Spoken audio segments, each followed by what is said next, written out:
La crisis del siglo III marcó un gran punto de inflexión para el Imperio Romano, si no el más grande. Durante la crisis del siglo III, el Imperio Romano de hecho casi cayó. Así de mal estaba realmente la situación.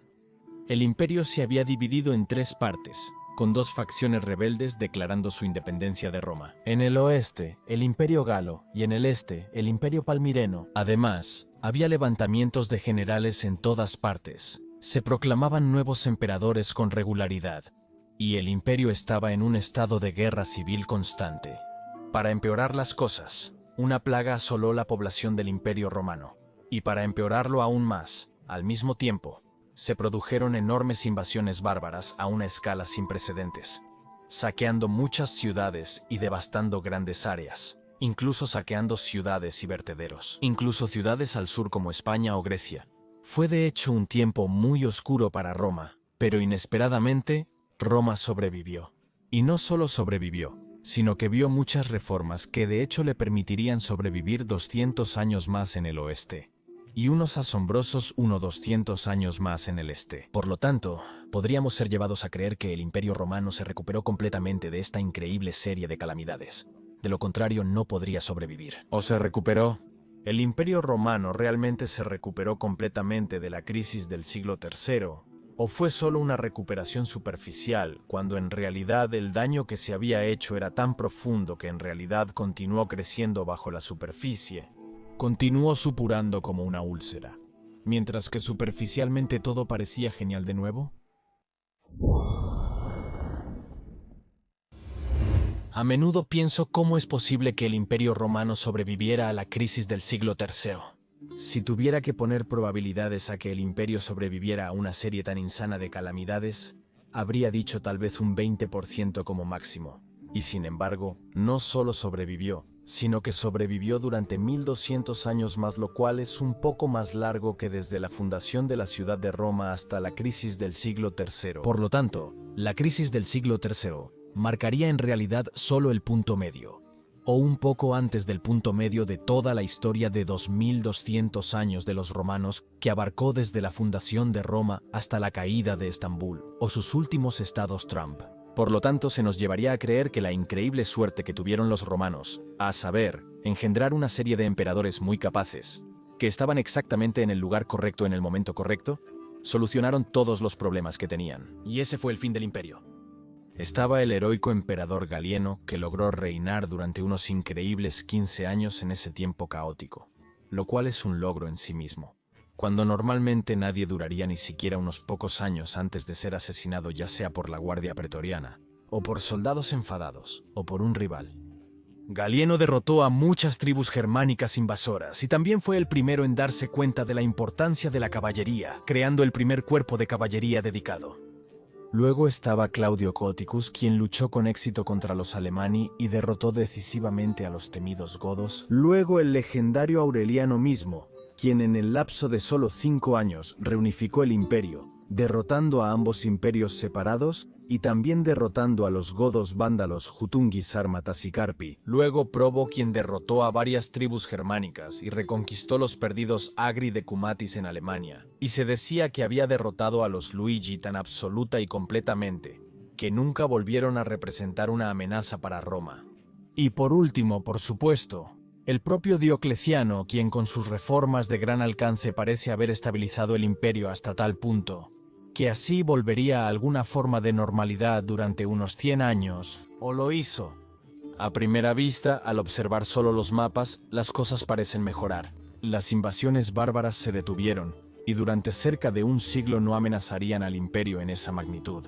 Luego, el imperio se dividió en 4 partes, y más tarde en una parte occidental y oriental, para permitir un gobierno más eficiente, reduciendo así la probabilidad de constantes guerras civiles, al menos en teoría. Luego, se comenzó a reclutar a muchos foederati en las filas del ejército, atrayendo así nuevo poder de lucha a la debilitada población romana, que carecía de mano de obra debido a las décadas de juego de Cipriano, que probablemente había matado a millones. Luego el ejército fue reformado en el sistema comitatensis y limitanei, alejándose del antiguo sistema de legión y auxilia, que era mucho más rígido. El equipo también había cambiado para ser más fácil de fabricar y no tan intensivo para mantener. La caballería ganó importancia desde Gallienus. Todo esto había creado el sistema del ejército romano tardío, que era increíblemente efectivo, ya que podía ser más móvil y por lo tanto, lidiar con las amenazas muy rápidamente en todo el Imperio Romano. Luego, la inflación desenfrenada que había sumido a muchas personas en la pobreidad, al menos en la superficie, estaba siendo detenida. Por lo tanto, nos lleva a creer que todo estaba volviendo a lucir genial para el Imperio Romano. Sin embargo, la crisis del tercer siglo no fue realmente la causa, ya que era mucho más un síntoma de los problemas sistémicos subyacentes que el Imperio Romano tenía intrínsecamente desde que fue fundado. Porque en realidad ya había en el segundo siglo lo que podríamos llamar una mini crisis del segundo siglo, donde los eventos se descontrolaron de manera similar. Hablé de ello en este video aquí. Ya entonces, solo con gran dificultad se pudo superar esta crisis. Y esto ya fue una advertencia de que el Imperio Romano tenía algunos problemas sistémicos profundos, defectos. Estos defectos se superaron superficialmente después de la crisis del tercer siglo, pero en realidad, algunas cosas nunca se resolvieron realmente, y algunas cosas empeoraron aún más. Si eres un entusiasta de Roma como yo, es probable que te interesen los anillos y accesorios romanos que la tienda Senatus Populusque Romanus está fabricando, especialmente si estás viendo este video. Hacen anillos legionarios, hacen anillos con diferentes temas, incluso hacen réplicas de monedas, estatuas, colgantes, atributos y terracotas. Y lo más increíble es que elaboran a mano cada una de las piezas. Sí, es material de alta calidad hecho a mano. No hay mejor regalo para ti o un conocido fanático de Roma. Puse el enlace a su tienda en la descripción del video y en el comentario fijado. Y con este enlace puedes obtener un 10% de descuento en cada compra, si escribes el código de descuento Mayorianus. Así que ve y revisa su surtido, es realmente bastante increíble. Así que volvamos a los problemas sin resolver del Imperio Romano. 1. Estabilidad monetaria y enormes gastos militares. Creemos que el problema de la devaluación de la moneda romana se superó después de la crisis del siglo III. Pero en realidad nunca lo fue. Todos los esfuerzos para detener el empeoramiento de la economía habían sido en vano, y si acaso, solo fueron temporales. Las monedas después del año 300 se estabilizaron quizás por un tiempo, pero los emperadores aún tenían que seguir utilizando cada vez menos oro y plata por moneda. Por lo tanto, la calidad de la acuñación continuaría disminuyendo.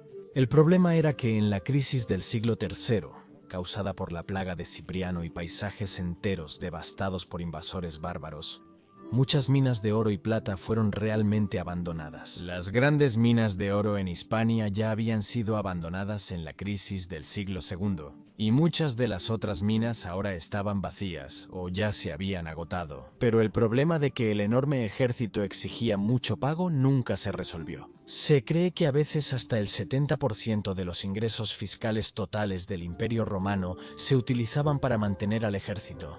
Piensa en eso por un momento. El 70% de los ingresos fiscales totales del Imperio Romano, solo para mantener al ejército. Ahora combina eso con minas de oro y plata vacías, y con el problema de que el nuevo oro y plata solo se podían obtener conquistando nuevo territorio enemigo. Y te haces una idea. La única salida entonces era continuar devaluando la moneda, que es exactamente lo que ocurrió en los siglos IV y V de Cristo. Esto, por supuesto, creó más inflación, inestabilidad económica y por lo tanto descontento de la población, que en su total desesperación comenzó a alejarse cada vez más de los antiguos cultos y a adorar a nuevos dioses, o a un nuevo dios, lo que creó un conjunto completamente nuevo de problemas, por ejemplo, llevando a una fuerte polarización de la sociedad. Y, por supuesto, esto agravó aún más el problema de que el ejército recibiría monedas de cada vez menor calidad, lo que en realidad significaba que un soldado romano tardío ganaría efectivamente menos que un soldado romano temprano, que todavía se pagaba con monedas de alta calidad en los siglos I y II de Cristo. Y esto a su vez significaba que encontrar nuevos reclutas, y se estaba volviendo cada vez más difícil. ¿Qué romano quería arriesgar su vida por no incluso la mitad del salario que un legionario romano temprano había recibido en los buenos tiempos? Es por eso que cada vez menos romanos estaban dispuestos a unirse al ejército, y esa también es una razón por qué se tuvo que reclutar a más mercenarios germánicos, lo que por supuesto llevó a una serie completamente nueva de problemas.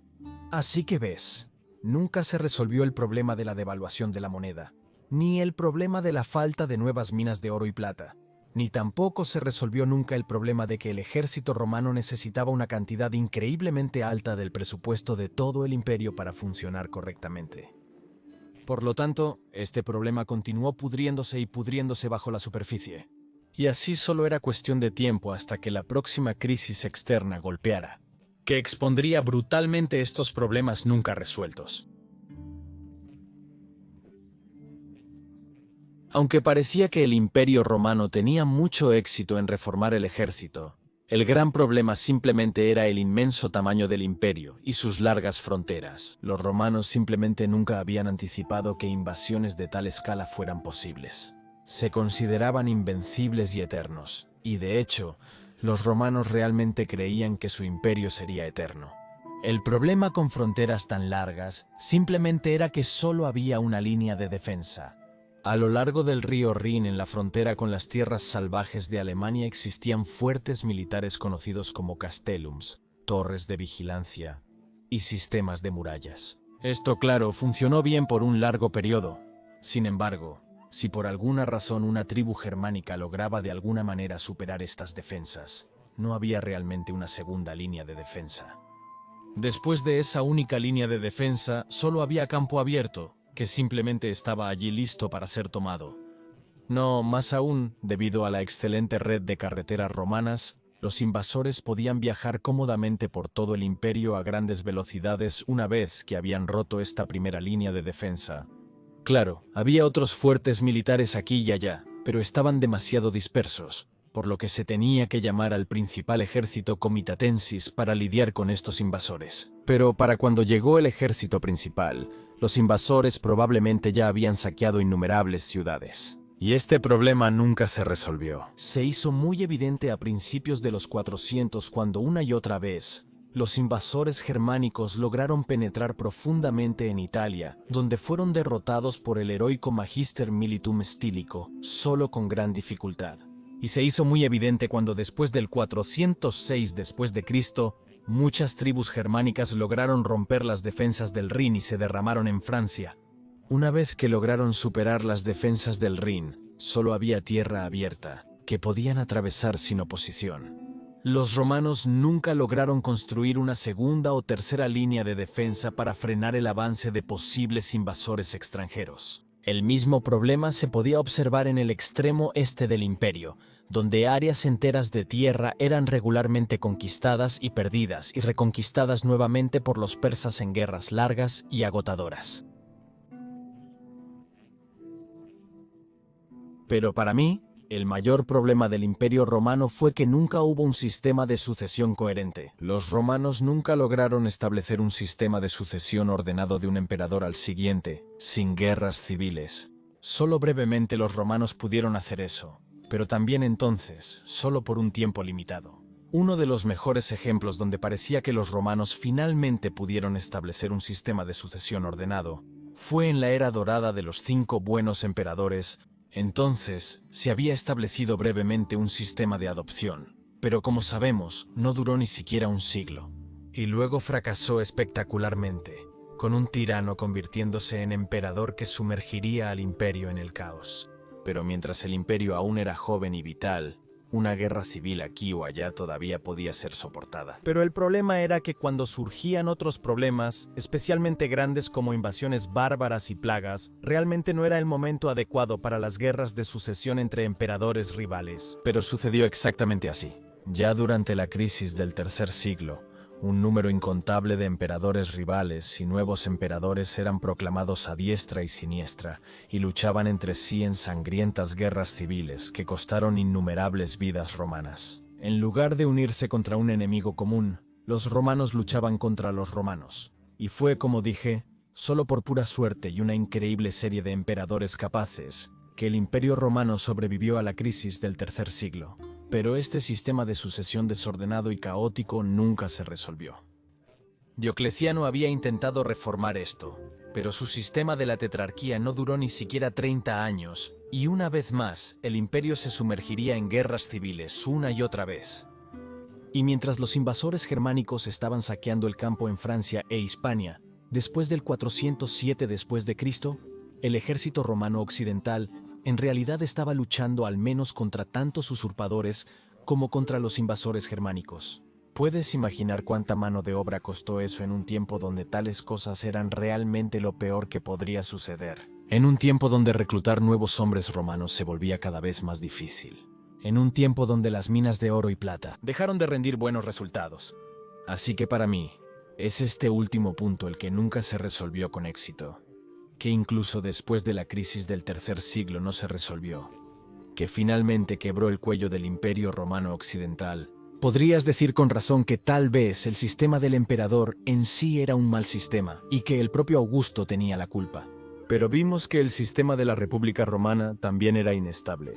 Incluso hasta la caída de Estambul, en el tardío Imperio Romano de Oriente aún existían usurpadores. Claro, esta lista no es completa. Y de hecho, podríamos ver con muchos más ejemplos que el Imperio Romano nunca realmente se recuperó de la crisis del tercer siglo.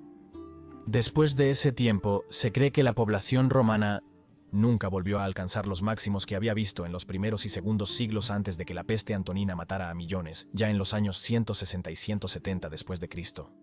Además, muchas ciudades que habían sido saqueadas y destruidas por invasores bárbaros en la crisis del tercer siglo nunca fueron completamente repobladas y reparadas, o si lo fueron, muchas veces solo parcialmente. Por ejemplo, la ciudad de Lutetia, la actual París, nunca se recuperó de la destrucción de los años 250 y 260, y la mitad de la ciudad quedó vacía y desolada después. Esto ocurrió en varias ciudades del imperio, no en todas, pero en muchas. Además, el comercio nunca se recuperaría completamente a los niveles del primer y segundo siglo, y la producción industrial nunca volvería a alcanzar los niveles de la Pax Romana. Podemos ver esto impresionantemente en los núcleos de hielo de Groenlandia, donde la contaminación del aire disminuyó significativamente en el tercer siglo, lo que significa que la producción industrial bajó y nunca volvió a subir tanto como había estado en el primer y segundo siglo después de Cristo. Además, la cohesión social desde ese momento en adelante se deterioró cada vez más. Surgirían nuevos cultos, porque las personas buscaban refugio en la fe ante estos eventos brutales. Y por lo tanto, el cristianismo ascendió al poder ya en ese tiempo, y trastocaría las viejas costumbres de los romanos, llevando a una polarización social de una escala sin precedentes, que haría que incluso la guerra cultural moderna pareciera pálida en comparación. Y en general, el Estado se volvió más autocrático, y las personas de clase baja tenían menos derechos. Por lo tanto, la crisis del tercer siglo no solo causó daños reales o dañó a la sociedad de formas de las que nunca se recuperaría completamente, sino que también dejó al descubierto los problemas sistémicos fundamentales del Imperio Romano. Así que vemos que aunque superficialmente el Imperio Romano logró estabilizarse después de la crisis del tercer siglo, en realidad, los problemas sistémicos fundamentales nunca se resolvieron realmente, y por lo tanto, naturalmente, por supuesto, los romanos tarde o temprano empezaron a quedarse sin suerte. En el tercer siglo tuvieron suerte. Tenían emperadores como Galieno, Claudio Gótico, Aureliano Probo o Diocleciano, pero en el quinto siglo tenían a Honorio o Valentiniano III.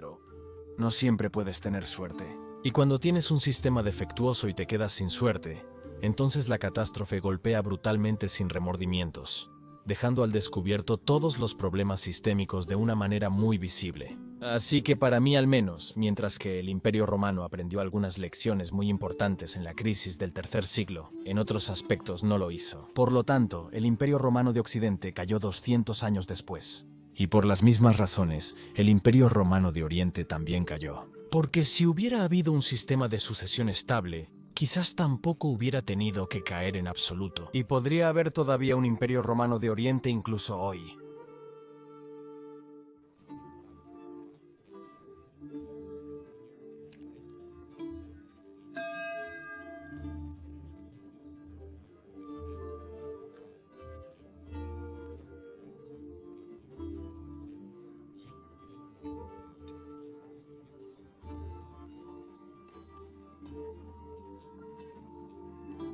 Muchas gracias, alcalde, por apoyar este canal de una manera tan generosa. Realmente lo aprecio mucho. Este canal no funcionaría sin nuestros increíbles miembros de Patreon y YouTube.